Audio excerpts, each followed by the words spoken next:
अगर आपको लगता है कि बहुत ही लॉन्ग टाइम से आप किसी एक प्रॉब्लम के अंदर स्टक हो, या आपकी जितनी भी मैनिफेस्टेशंस हैं उसको लेके आप बहुत ज़्यादा डेस्परेट रहते हो, बहुत ही ज़्यादा आपके अंदर नेगेटिविटी है, आप बहुत ज़्यादा अटैच रहते हो, आपका लेट गो नहीं हो पाता, आप किसी सिचुएशन से या किसी ऐसी प्रॉब्लम से आप मूव ऑन नहीं कर पा रहे हो, या फिर रिलेशन में कोई प्रॉब्लम है, या फिर मनी को लेके भी है, किसी भी चीज़ को लेके, करियर वाइज जितने भी आपके अंदर ब्लॉकेज हैं, आप अगर उनको रिलीज नहीं कर पा रहे हो, अपने अंदर से निकाल नहीं पा रहे हो, तो आज की वीडियो के अंदर हम आपके साथ शेयर करूंगे एक बहुत ही अच्छी सी ऐसी प्रोसेस जो आपको बहुत ज़्यादा हेल्प करेगी इस चीज़ को रिलीज करने के लिए। और ये मैंने किसी मैम को भी सजेस्ट करा था, कल ही उनका कॉल आया था और उन्होंने मुझे सक्सेस स्टोरी शेयर की थी, और मैं खुद भी इस चीज़ को मैं फॉलो करती हूँ, मेरी क्लास में भी ये चीज़ करवाती हूँ। तो बहुत लोगों को इससे रिजल्ट मिलते हैं। और जो कल जिन्होंने मुझे सक्सेस स्टोरी शेयर की थी कॉल पे, तो यहाँ पे नहीं कर सकती मेंशन, ओके, वो उन्होंने मुझे कॉल पे बताया था। उनका कोई मनी का इशू था, मनी से रिलेटेड, एंड कोई पर्सन थे तो वो मनी उनको रिटर्न नहीं कर रहे थे, उन्होंने दिया बहुत बड़ा अमाउंट था बट उनको रिटर्न नहीं कर रहे थे, कुछ प्रॉब्लम था, मे बी कोई ब्लॉकेज होगा या मे बी कोई कर्मा होगा, तो बहुत ज़्यादा प्रॉब्लम आ रही थी उसमें। तो मैंने उनको ये चीज़ सजेस्ट करी थी, एंड विद इन 6 डे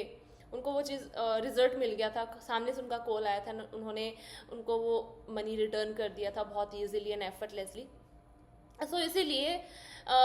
ये आपके अंदर नेगेटिविटी ब्लॉकेज को हटाने में आपके लिए बहुत ज़्यादा हेल्पफुल होगा। ओके, सो आपको करना क्या है, आपको इसके लिए आप कोई भी बोतल ले सकते हो, कोई कांच की बोतल हो सकती है, कोई प्लास्टिक की बोतल हो सकती है, अगर बोतल नहीं तो आप बाउल का यूज़ कर सकते हो, ठीक है। अब आपको क्या करना है, उस बाउल या उस बोतल के अंदर आपको पानी डालना है, उसको पानी से फिलअप करना है, थोड़ा सा आधे से ज़्यादा उसको पानी से फिलअप करना है। अब उसके अंदर आपको नमक ऐड करना है, सॉल्ट ऐड करना है। उसके बाद आपको कोई भी चिट लेनी है, ठीक है, कोई भी स्टिकी नोट ले सकते हो, या कोई भी छोटा सा पेज या छोटा सा चिट आप लेना है आपको। उसके ऊपर आपको एज ए हेडिंग अपना नाम लिखना है। ओके, अब आपके नाम के नीचे आपकी जो भी सिचुएशन है, जो भी पर्टिकुलर चीज़ है जिसमें आपको लग रहा है कि ये ऐसी ऐसी सिचुएशन है, मैं इससे बाहर नहीं निकल पा रही हूँ, या इससे मैं मूव ऑन नहीं कर पा रही हूँ, या इस चीज़ से मैं अपने आप को थोड़ा सा डिटैच नहीं कर पा रही हूँ, उस सिचुएशन को आपको उसके अंदर लिखना है। मैं मान लो अब मैं उनका देती हूँ, उनका मनी का इशू था, तो मैंने उनको बोला कि आपको चिट के अंदर लिखना है कि ये उस पर्सन का नाम लिखना है कि डियर, अगर आप में आपके और मेरे बीच में कोई भी ब्लॉकेज है या कोई नेगेटिविटी है, या मैंने आपके साथ कुछ बुरा करा या आपने भी करा होगा, तो मैं आपको माफ़ करती हूँ, माफ़ी मांगती हूँ। अगर हमारे बीच में कोई कर्मा भी है तो मैं उसको दिल से रिलीज करती हूँ, and thank you so much, आपने मुझे मेरा जो मनी है वो मुझे बहुत ईजिली एंड एफर्टलेसली मुझे रिटर्न कर दिया, उसके लिए मैं आपको दिल से थैंक यू बोलती हूँ। ऐसे करके मैंने उनको बोला था, उन्होंने वो चीज़ सेम उसके अंदर लिखा था, एंड उन्होंने बोतल यूज़ करी थी, तो बोतल में जो सोल्ट था उस सोल्ट वाले बोतल वाटर के अंदर उन्होंने वो चिट को डाल दिया था। तो ऐसे ही आपकी कोई भी सिचुएशन है उसको आपको उसके अंदर लिखना है, ठीक है। अब इसके अलावा अगर मान लो कोई सिचुएशन नहीं है, आपको लग रहा है कि मेरे अंदर थोड़ा गुस्सा ज़्यादा है, या मेरे अंदर मैं ओवर थिंक थोड़ी ज़्यादा करती हूँ, या डेस्परेशन ज़्यादा है, या डाउट करने वाली प्रॉब्लम है मेरे अंदर, ठीक है, अगर आपके अंदर ये भी चीज़ें हैं, आपको लग रहा है मेरे अंदर थोड़ा गोसिप करने वाली चीज़ है, या फिर क्रिटिसाइज करने वाली चीज़ है, देखो कोई भी चीज़ हो, कोई भी आपके अंदर कमी हो, उसको आपको छुपाना नहीं है, ठीक है। मान लो कोई ईगो किसी के अंदर ज़्यादा है, तो वो चीज़ उसको एक्सेप्ट नहीं कर पाते कि चलो है मेरे अंदर ईगो, राइट, हमें लगता है कि मैं क्यों एक्सेप्ट करूँ, तो इसलिए आपको उसको एक्सेप्ट करना है कि हाँ ये चीज़ अगर मेरे अंदर है तो है, आई एक्सेप्ट इट। उसके बाद आपको उसको लिखना है उसके अंदर। अगर आप ओवर थिंक ज़्यादा करते हो तो आपको लिखना है ओवर थिंकिंग, अगर आपके अंदर नेगेटिविटी ज़्यादा है तो आपको लिखना है नेगेटिविटी, अगर आपके अंदर डेस्परेशन है तो आपको लिखना है डेस्परेशन, अगर आपके अंदर ईगो है तो आपको सिर्फ उसको ईगो ऐसे लिखना है, मतलब एक एज ए स्विच वर्ड ही आपको उसके अंदर लिखना है, ठीक है। अगर बड़ी सिचुएशन है तो आपको लॉन्ग टर्म में थोड़ा लिखना है उसके अंदर, अगर सिर्फ ये चीज़ें हैं तो फिर आपको छोटे वे में ही लिखना है, एज ए स्विच वर्ड ही लिखना है, ठीक है। उसके बाद उस शीट को आपको फोल्ड कर देना है, एंड फोल्ड करके उसी नमक वाले पानी में या सोल्ट वाटर में जो आपने बोतल के अंदर डाला है या फिर बाउल के अंदर जो भी आपने जैसे भी डाला है उसमें आपको उस शीट को डाल देना है, ठीक है। अब इसको एक ही बार करना है। अब उस बाउल को या फिर उस बॉटल को जो भी आपने यूज़ करा है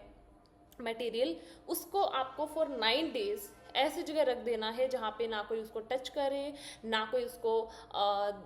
कोई और वो उसको छेड़े ना, आपको उसको छेड़ना है। फॉर 9 days आपको उसको रख देना है, ठीक है। अब ये कोई जादू टोना वगैरह नहीं है, ठीक है। अगर मैं इसको लॉजिकली अगर मैं इसका बताऊं या फिर साइंस के थ्रू अगर मैं इस चीज़ को आपको एक्सप्लेन करूं, तो देखो नमक के अंदर पावर होती है कोई भी नेगेटिविटी को अपनी तरफ खींचने की, ठीक है। नमक होता है जो सोल्ट होता है, वो कोई भी नेगेटिविटी, कोई भी ब्लॉकेज या कोई भी चीज़ है ना जो नेगेटिव चीज़ है, वो अपने अंदर वो ऑब्जर्व कर लेता है और आपके अंदर से उस चीज़ को अपने अंदर निकाल लेता है, ठीक है। अब यहाँ पे आपने उस चीट पे अपना नाम लिखा है ना, तो आपकी ही नेगेटिविटी वो निकालेगा, ठीक है, या फिर वो आपके लिए ही काम करेगा। इसलिए आपको उसको उसके ऊपर अपना नाम लिखना है सबसे पहले, ओके। और दूसरी चीज़, जैसे मान लो आपने कभी भी ये चीज़ देखी हो कि आपके घर में किसी को नज़र लग जाती है या फिर कुछ ऐसा हो जाता है, तो नमक का यूज़ करते हैं नज़र उतारने के लिए, वो इसीलिए किया जाता है बिकॉज नमक के अंदर वो पावर होती है। कोई भी किसी को मान लो नज़र लग गई या फिर कोई नेगेटिविटी जहाँ पे है ना, उसको हील करने में या उसको हटाने में या उसको रिलीज करने में नमक बहुत अच्छे से काम करता है। इसीलिए जब भी आपके अंदर कोई भी नेगेटिविटी है, कोई भी ब्लॉकेज है, या फिर आपके अंदर बहुत ही ज़्यादा किसी चीज़ को लेके बहुत ज़्यादा अटैचमेंट है, उस चीज़ के लिए आप ये कर सकते हो। अगर मे बी आपको लग रहा है कि नहीं कोई ऐसी पर्टिकुलर सिचुएशन नहीं है, मुझे लग रहा है कि मनी ब्लॉकेज है, ठीक है, वो कहाँ से है वो मुझे नहीं पता, बट मुझे लग रहा है कि मनी ब्लॉकेज हैं, या आपको लग रहा है कि करियर ब्लॉकेज आ रहा है, कहीं ना कहीं करियर में कुछ चीज़ सही नहीं हो रही, तो आप उसको ये भी लिख सकते हो, करियर ब्लॉकेज, मनी ब्लॉकेज। या किसी पर्टिकुलर पर्सन के साथ आपका रिलेशन खराब, आपको लग रहा है इस पर्सन के साथ रिलेशन सही नहीं है, मुझे सही करना है, तो आप अपना और उस पर्सन का रिलेशन वाइज भी आप उसके अंदर लिख सकते हो कि अगर मेरे वजह से आपको कुछ नेगेटिव, आपको कोई तकलीफ हुई या फिर आपने मेरे साथ कुछ गलत करा, मे भी कोई कर्मा है, मैं इसको रिलीज करती हूँ और मैं आपके साथ अपना रिलेशन बहुत अच्छा करती हूँ, ठीक है। ऐसे करके आप रिलेशन वाइज लिख सकते हो। कोई भी चीज़ जो आपके पर्टिकुलर कोई भी चीज़ या कोई भी एरिया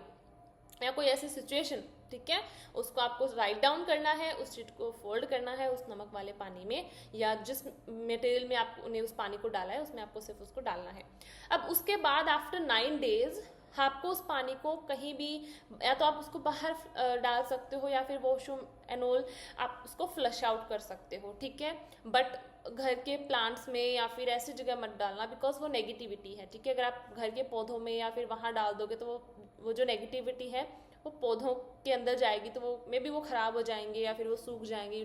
तो इसीलिए आपको आप उसको बाहर डाल दो, ठीक है, वॉशरूम में फ्लश आउट कर सकते हो, ठीक है। वो चिट भी एंड वो वाटर भी, ठीक है, जो आपने उसके अंदर डाला था वो एक तरह से आपकी नेगेटिविटी है, ठीक है, तो उसको बाहर ही डालना है, ओके। इस प्रोसेस को आपको 9 days तक करना है। कोई भी एक पर्टिकुलर चीज़ को लेके कर सकते हो। अगर आपको लग रहा है कि बहुत सारी चीज़ों पे अगर आपको काम करना है, मल्टीपल चीज़ों के लिए चीज़ को करना है,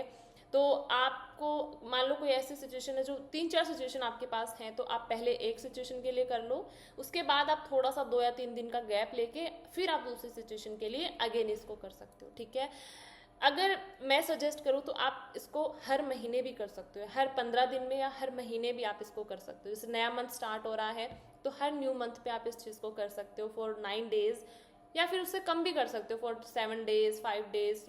उससे कम डेज के लिए भी कर सकते हो। बिकॉज हर मंथ आपकी जितनी भी नेगेटिविटी होगी, कोई ब्लॉकेज होगा, ठीक है, या फिर कोई आपने कोई स्टक सिचुएशन जो आपको बहुत ज़्यादा हर्ट करा या जिस सिचुएशन ने आपको थोड़ा सा नेगेटिव करा, तो वो सिचुएशन है, वो प्रॉब्लम्स है, वो हर महीने आप उसको रिलीज करते जाओगे, ठीक है। और जब आप एक नया मंथ स्टार्ट करोगे तो with positivity, with abundant, with happiness आप उसको स्टार्ट करोगे। तो मैं अगर सजेस्ट करूँ तो हर महीने इस चीज़ को करना चाहिए, ताकि पिछले महीने की नेगेटिविटी को हम उसी जगह रख दे एंड हम नई पॉजिटिविटी के साथ नया मंथ स्टार्ट करें, ठीक है। तो ये प्रोसेस आप ज़रूर करके देखना एंड मुझे आई एम टोटली श्योर कि आपके लिए काम करेगा, बिकॉज मेरे लिए भी काम करा एंड मैं अपनी क्लास में चीज़ करवाती हूँ एंड बहुत सारी ऐसी स्टोरीज आई। ये एक स्टोरी ऐसी थी जो in as a manifestation, okay, but इससे पहले जितने भी स्टोरीज हैं, जितने भी मैंने इसको लेके एक्सपीरियंस मैंने सुने हैं, वो ऐसे एक्सपीरियंस आए हैं कि हमारे अंदर कोई नेगेटिविटी थी या कोई स्टक एनर्जी थी, मैंने जैसे भी हमने ये चीज़ करी ना, तो जैसे से टाइम निकल रहा था, ठीक है, फॉर 9 days के लिए मैं चीज़ करवाती हूँ, तो जैसे से वो 9 days तक वो दिन पहुँच रहे थे ना, हमें ऐसा फील हो रहा था कि वो नेगेटिविटी ना कहीं निकल रही है या फिर अपने आप वो रिलीज हो रही है, ठीक है। तो सच में ये काम करता है। ओके, तो ये चीज़ आप ज़रूर करके देखना। अगर आपके अंदर बहुत नेगेटिविटी है, बहुत ज़्यादा आप स्टक हो, बहुत ज़्यादा डेस्परेशन में रहते हो, या ओवर थिंकिंग बहुत ज़्यादा आपको होती है, ठीक है। सो अगर और कोई डाउट हो कमेंट सेक्शन में मुझसे क्लियर कर सकते हो, पूछ सकते हो, मैं आपको डेफिनेटली रिप्लाई करूंगी। ओके, एंड मिलते हैं अगली वीडियो में बहुत अच्छे से टॉपिक के साथ। तब तक के लिए टेक केयर। थैंक यू मुझे सुनने के लिए। Thank you so much.